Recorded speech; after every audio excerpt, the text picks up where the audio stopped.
یہ چاہے کتنا ہی اچھا سفر ہو، یورپ ہی کا سفر کیوں نہ ہو. وہ میری ایک تقریر بڑی مشہور ہو گئی. میں یورپ گیا تھا 1 مہینے کے لیے، 15 دن میں آ گیا، تو بڑی مشہور ہو گئی. لوگ تو جاتے ہیں کہ یورپ جا رہے ہیں 15 دن کے لیے جائیں گے تو 6 مہینے تک نہیں آنے کا دل چاہتا ان کا. تو جاتا ہوں، ٹریولنگ بہت کرتا ہوں، لیکن حقیقت یہ ہے کہ جو انسان کو گھر میں سکون ہوتا ہے اپنے جگہ پہ، کیونکہ ایک روٹین ہوتی ہے انسان کی، سفر میں وہ ساری روٹین آؤٹ ہو جاتی ہے، نیند بھی خراب. تو سفر ایک بہرحال ایک ٹینشن ہے. ہاں، جو گھر سے بیزار ہو اس کو سفر میں مزہ آتا ہے، بھاگنے کا موقع مل گیا. تو کیوں بیزار ہے بھائی؟ تو گھر کے اندر کیا پرابلم، کیا ہے تیرے گھر میں، مسئلہ کیا ہے جو تو گھر سے بیزار ہے؟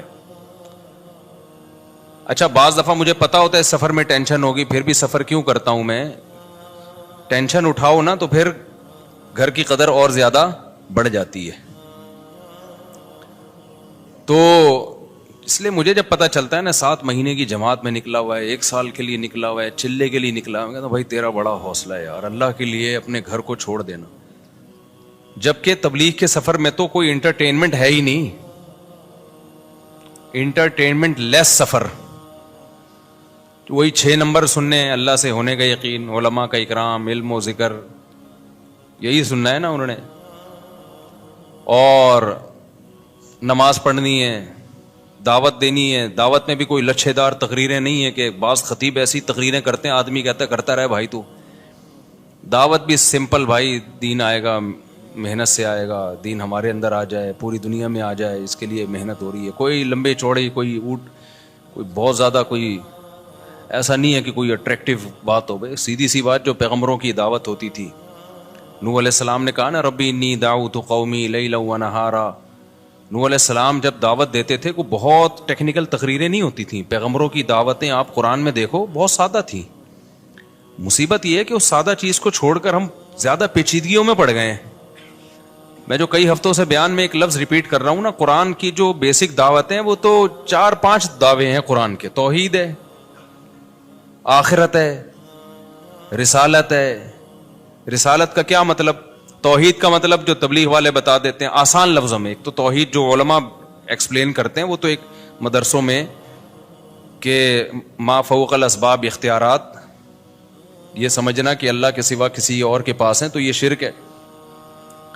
تبلیغ والے اس کو دیسی سٹائل میں بیان کر دیتے ہیں، اللہ سے ہونے کا یقین، غیر اللہ سے ہونے کا یقین نہ ہو.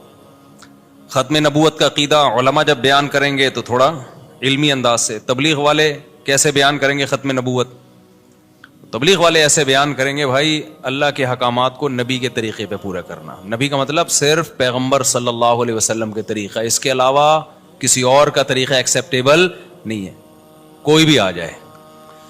موسیٰ علیہ السلام بھی زندہ ہوتے نا تو کس کو فالو کرتے آج؟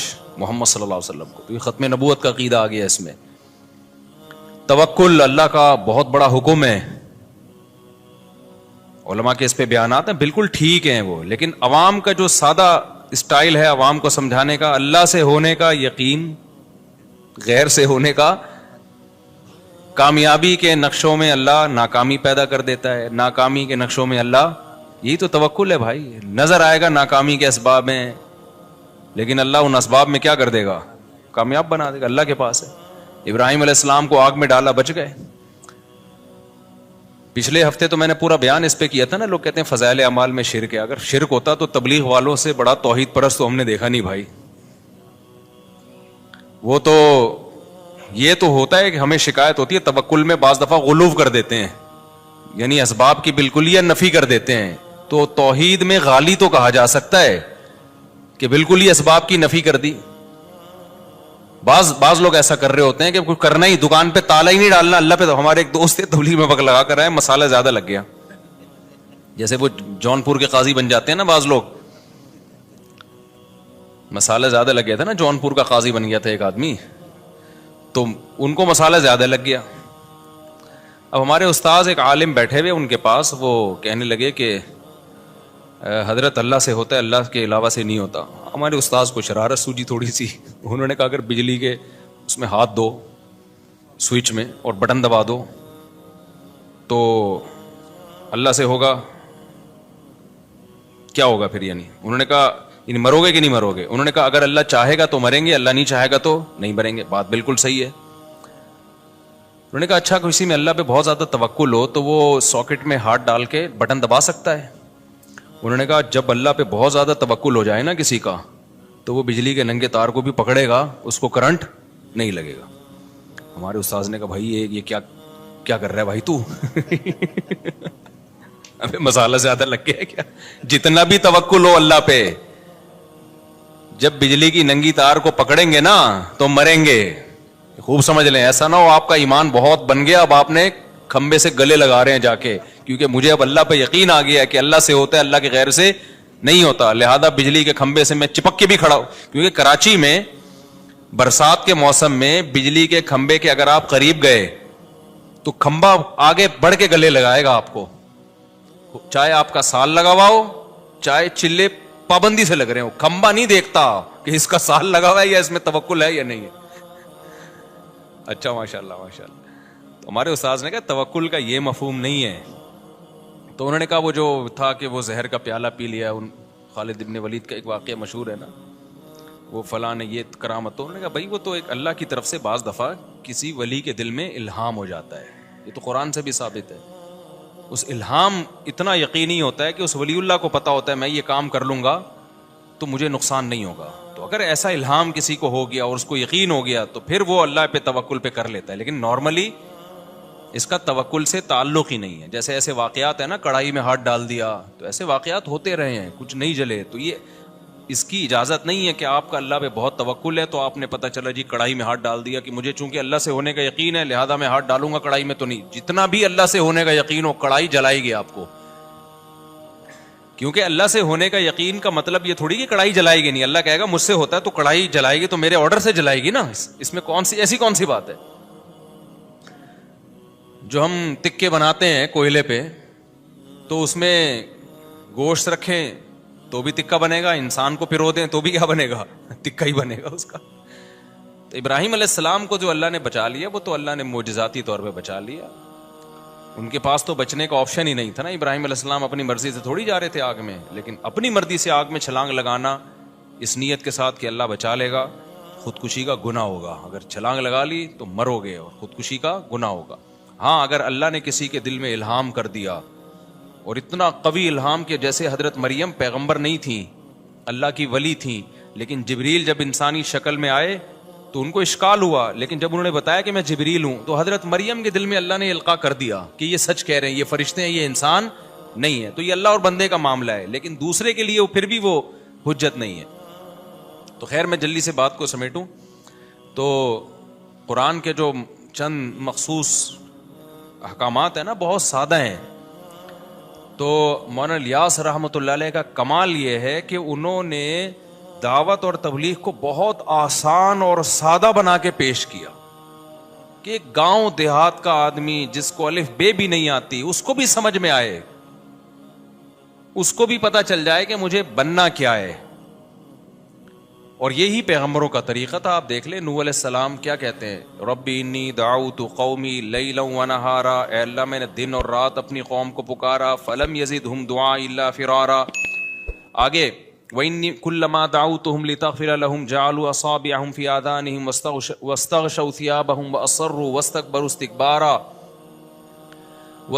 اسْتِكْبَارًا. آگے کیا ہے؟ ثُمَّ إِنِّي دَعَوْتُهُمْ جِهَارًا ثُمَّ إِنِّي دَعَوْتُهُمْ جِهَارًا. آگے کیا ہے؟ حالانکہ میں فجر میں روز پڑھ رہا ہوتا ہوں یہ أَعْلَنْتُ لَهُمْ وَأَسْرَرْتُ لَهُمْ فَقُلْتُ اسْتَغْفِرُوا رَبَّكُمْ إِنَّهُ كَانَ غَفَّارًا يُرْسِلِ السَّمَاءَ عَلَيْكُمْ مِدْرَارًا وَيُمْدِدْكُمْ بِأَمْوَالٍ وَبَنِينَ وَيَجْعَلْ لَكُمْ جَنَّاتٍ وَيَجْعَلْ لَكُمْ أَنْهَارًا مَا لَكُمْ لَا تَرْجُونَ لِلَّهِ وَقَارًا وَقَدْ خَلَقَكُمْ أَطْوَارًا. یہاں سے دعوت کی دلیل شروع ہو رہی ہے کہ بھئی تم اس اللہ کو کیوں نہیں مانتے جس نے تمہیں مختلف مرحلوں میں پیدا کیا ہے. پہلے مٹی، پھر منی کا قطرہ بن گئے منی، پھر ماں کے پیٹ میں جا کے جمع ہوا خون بن گئے. یہ کیسے تغیرات ہیں؟ کوئی میچنگ نہیں ہے مٹی میں اور اسپم میں، کوئی میچنگ ہے؟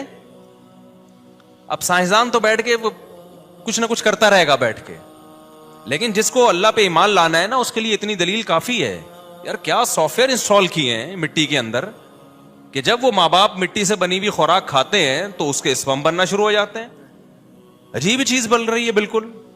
اور وہی اسپم ماں کے رحم میں جاتے ہیں تو وہ بلڈ میں چینج ہو جاتا ہے. چلو یار یہ اتفاق ہو رہے تھے, اتفاق سے ہونے والی چیزوں کے رزلٹ اتنے خوبصورت نہیں ہوتے کہ وسیم بھائی پیدا ہو رہے ہیں, غفار بھائی پیدا ہو رہے ہیں, سبکتگین پیدا ہو رہا ہے. رزلٹ کیا آ رہا ہے؟ یہ جو اتفاق ہے نا, آپ کو پتا ہے نا, جو ابھی پھر میں ایتھیزم کے خلاف تقریر شروع کر دیتا ہوں. میرا یہ ٹاپک نہیں, لیکن تھوڑا سا بولنا پڑے گا مجھے, کہ جب تک اللہ دماغ میں بیٹھے گا نہیں کھوپڑی میں بات آئے گی نہیں. یہ جو کہتے ہیں نا لا آف چانس, تو چانس ہی اردو میں ہم کہتے ہیں, فی الحال میں چانس ہی کہہ دیتا ہوں. اب جیسے ایک صاحب مجھے کہنے لگے, وہ ہم تو جنوری کہتے ہیں نا بھائی, فروری جنوری, ہماری زبان سے فروری آسانی سے نکل جاتا ہے.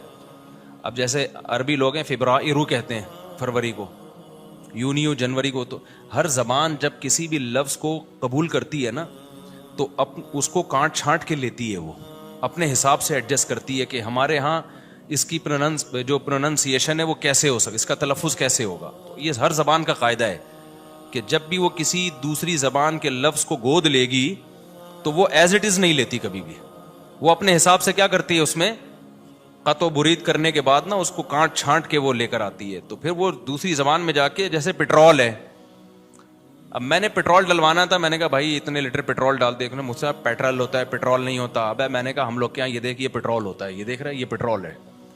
تو کوئی لفظ جب کسی زبان میں چلا گیا نا, جب تک گیا نہیں ہے تو پھر تو اسی اسٹائل سے بولنا چاہیے جو اس زبان میں ہے.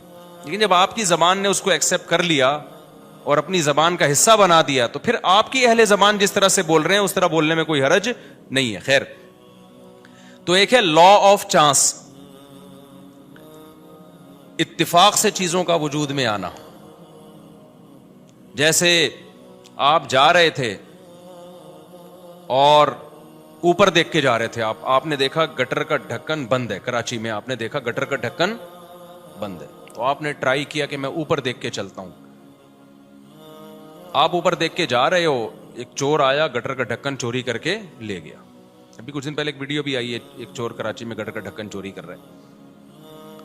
تو دھڑام سے آپ نیچے گر گئے, حالانکہ نہ چور کی یہ نیت تھی نہ آپ کی کوئی خودکشی کی نیت تھی. آپ تو ویسے ہی کچھ کوئی کبوتر دیکھ کے جا رہے تھے کسی کا, یا کوئی کھمبا اوپر کچھ دیکھ رہے تھے کیا ہو رہا ہے. آپ نے تو دیکھا تھا تھوڑی دیر پہلے یہ گٹر کا ڈھکن کیا ہے, یہ ڈھکا ہوا ہے. تو نہ چور کی یہ نیت تھی نہ آپ کی نیت تھی, لیکن بائی چانس آپ کی ڈیتھ ہو گئی, آپ گر گئے. ہوتا ہے نا یار, یہ اتفاق سے, کیا کہتے ہیں بھائی, یہ کیا ہو گیا, یہ اتفاق سے ایسا ہو گیا, اتفاق سے ایسا ہو گیا. یہ بہت مشہور لفظ ہے, یا حسن اتفاق دیکھیے کہ آپ کا تذکرہ چل رہا تھا اور آپ ہی سامنے آ گئے. میرے ساتھ تو ایسا بہت ہوتا ہے, لوگ بیان سن رہے ہوتے ہیں میرا, میں سامنے سے گزر جاتا ہوں, یوں کر کے دیکھ رہے ہوتے ہیں, کہہ رہے ہیں بھائی حسن اتفاق ہے, بھائی آپ کا بیان سننے تھے, بندہ سامنے کھڑا ہوا ہے, اپنے آپ کو یوں کر کے مار رہے ہوتے ہیں کہ سو تو نہیں رہے, نیند تو نہیں, خواب تو نہیں دیکھ رہے. تو یہ اتفاقات دنیا میں ہوتے رہتے ہیں. تو اگر یہ کائنات خود سے بنی ہے میرے بھائی, اتفاق سے بنی ہوگی. تو پتہ ہے آپ کو ایک سائنسدان کیا کہتا ہے, فرانس کا ایک سائنٹسٹ ہے, وہ یہ کہتا ہے کہ اگر ہماری جیب میں 10 سکے ہوں نا, 10 سکے, یہ مثال بہت خاندانی ہے, اس کو سمجھو اچھی طریقے سے. میں نے اپنی جیب میں پرچیاں ڈالیں 10, ایک پہ لکھا 1, دوسری پہ لکھا 2, تیسری پہ لکھا بولو 3, چوتھی پہ لکھا, یہ سائنٹسٹ کا نام بھی میرے ذہن سے نکل گیا, چارلس گوئے کر کے آ رہا ہے آخر میں, کچھ بیچ کا مجھے وہ بڑی مشکل, اس کی بہت ہی مشکل سے نکلتا نہیں منہ سے میرے, وہ بہت مشکل لفظ ہے وہ. تو کبھی انشاءاللہ وہ کتاب سامنے رکھے نا, اس کا نام میں انشاءاللہ آپ کو بتا دوں گا, خود ہی پڑھ لو کیا لکھا ہوا ہے یہ. تو اس نے ایک بڑی زبردست مثال دی ہے کہ آپ ایک پرچی پہ لکھیں 1, دوسری پہ لکھیں 2, تیسری پہ لکھیں 3, اس طرح 10, اور جیب میں ڈال دیں وہ پرچیاں. جب آپ ایک ہاتھ ڈال کے ایک پرچی نکالیں گے تو اس کا کتنا امکان ہے کہ پہلے نمبر والی 1 والی ہی نکلے, مکس بھی کر دیا آپ نے. بھائی 100-200 دفعہ شاید یہ عمل دہرائیں, یا 50 دفعہ یا 10 دفعہ, تو 10 دفعہ میں یہ ہو سکتا ہے ایک دفعہ ایسا ہو جائے کہ نمبر 1 والی نکل آئے پرچی. ایسا ہی ہے نا, ایسا تو بہت ہی کم چانس ہے اس کا کہ آپ نے ہاتھ ڈالا اور پہلی پرچی نکلی. ہے چانس لیکن